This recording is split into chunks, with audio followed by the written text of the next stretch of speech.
Kia ora, and welcome to Wednesday's Economy Watch, where we follow the economic events and trends that affect New Zealand.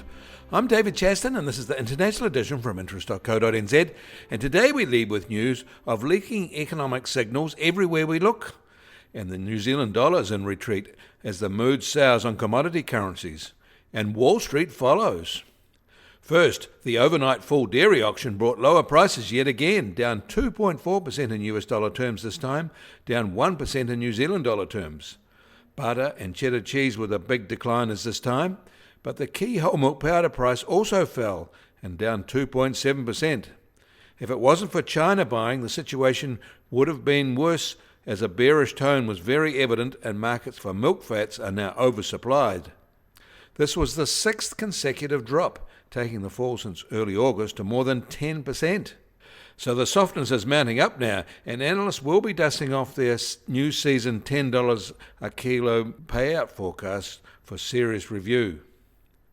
In the US, there was a sharp retreat in optimism, as reported by the RCM-TIPP Sentiment Survey. It fell a sharp 9.1% in November to its lowest since June 2024, a shift that was not expected, and certainly the size of the shift wasn't anticipated. Confidence amongst investors slipped 3.1%, but for non-investors it plunged more than 10%.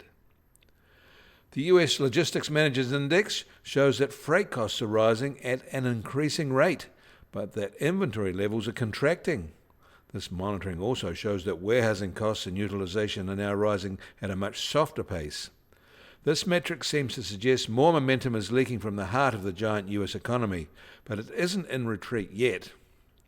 And staying in the US, the Americans had said China would return as a big buyer of their soybean crop after the Trump-Xi meeting.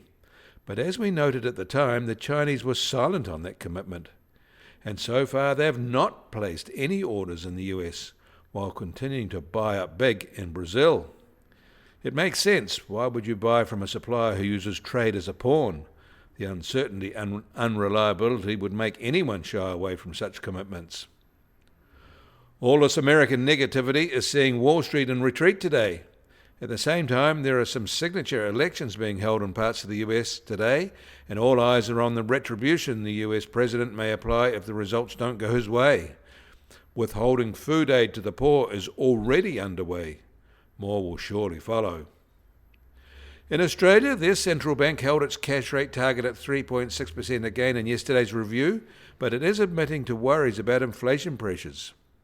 However, they're still hoping those pressures are transitory.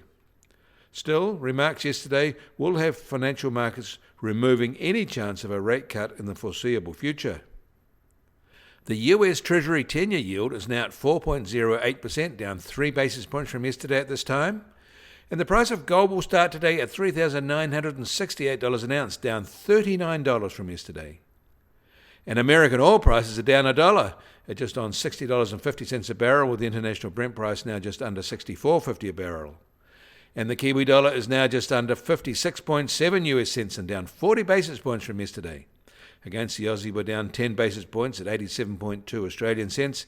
Against the euro, we're down 20 basis points at 49.3 euro cents.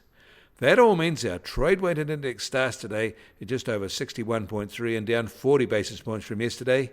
And the Bitcoin price starts today at $102,729 and down another 3.8% from yesterday. Volatility of the past 24 hours has been moderate, just on plus or minus 2.3%. Join us at 1 o'clock this afternoon for the live press conference presenting the latest RBNZ update of the Financial Stability Report. You can get more news affecting the economy in New Zealand from interest.co.nz. Kia ora, I'm David Chaston, and we'll do this again tomorrow.